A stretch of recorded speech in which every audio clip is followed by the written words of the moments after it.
Today we are going to talk about indicators.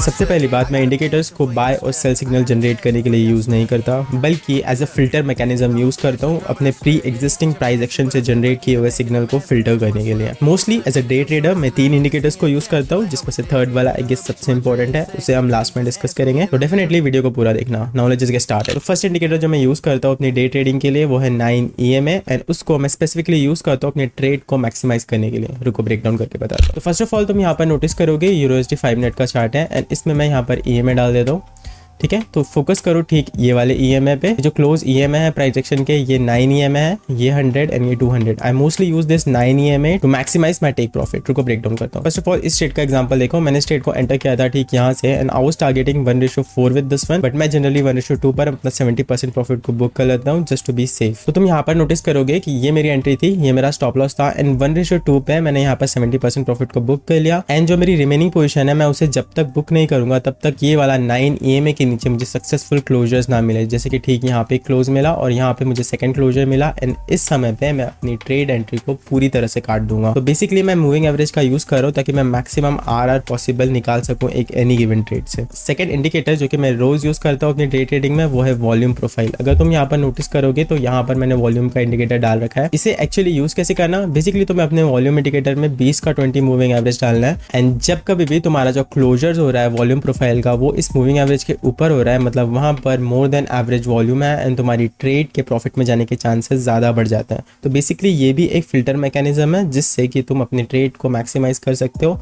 And pin point कर सकते हो कि हाँ मेरी एंट्री शायद ठीक है और मैं उसमें और भी ज़्यादा साइज ऐड कर सकता हूँ।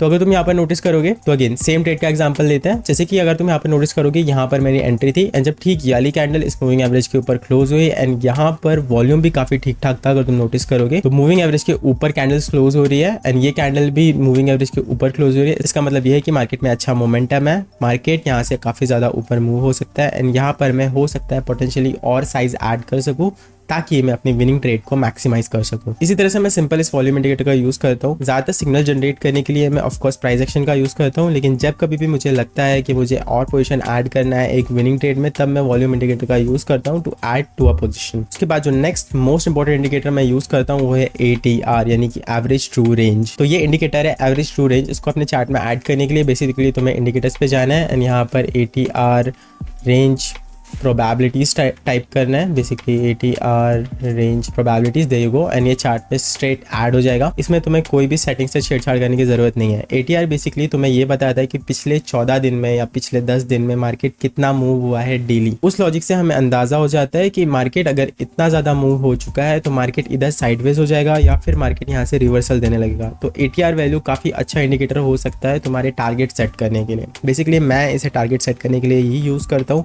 और एज अ कंफर्मेशन यूज करता हूँ जब कभी भी मुझे लगता है कि मैं एक ट्रेड ले रहा हूँ और ATR वैल्यू रीच नहीं हुई है तो कहीं ना कहीं मेरी ट्रेड के प्रॉफिट में जाने के चांसेस बढ़ जाते हैं। तो बेसिकली अगर तुम यहाँ पर नोटिस करोगे यहाँ पर मेरा फर्स्ट सिग्नल जनरेट हुआ था। ये वाली जो लाइन है ये है 0.5 ATR यानी जो डेली की ATR वैल्यू है उसका 0.5% एंड ये जो सेकंड लाइन है ये है फुल ATR डेली का। अगर तुम यहाँ पर नोटिस करोगे तो राइट साइड में यहाँ पर तुम्हें वैल्यूज दिखेगी। जैसे यहाँ पर करंटली ATR की वैल्यू चल रही है 450 पॉइंट, यानी कि मार्केट पिछले 14 दिन में एवरेज 450 पे मूव हुआ है। ATR इंडिकेटर को मैं लगभग रोज यूज करता हूँ एंड अगर मैं किसी दिन ट्रेडिंग करने आया और ATR वैल्यू ऑलरेडी रीच हो चुकी है तो मैं उस दिन के लिए ट्रेडिंग नहीं करता। I just call it a day and look for another day in the next day. वैसे अगेन अगर तुम कॉम्बिनेशन में जानना चाहते हो कि किस तरह से मैं अपनी प्राइस एक्शन स्ट्रैटेजी को यूज करता हूँ इन इंडिकेटर के साथ ताकि मैं अपने प्रॉफिट को मैक्सिमाइज कर सकूं तो डेफिनेटली कमेंट करके बताओ। एंड अगर तुम जानना चाहते हो कि मेरी स्ट्रैटेजी क्या है तो मैंने उस पर एक वीडियो बनाया जिसे तुम यहाँ से देख सकते हो एंड न्यूज को किस तरह से ट्रेड करना उस पर भी एक वीडियो बनाया जिसे तुम यहाँ से देख सकते हो। That is it for the video, I will see you.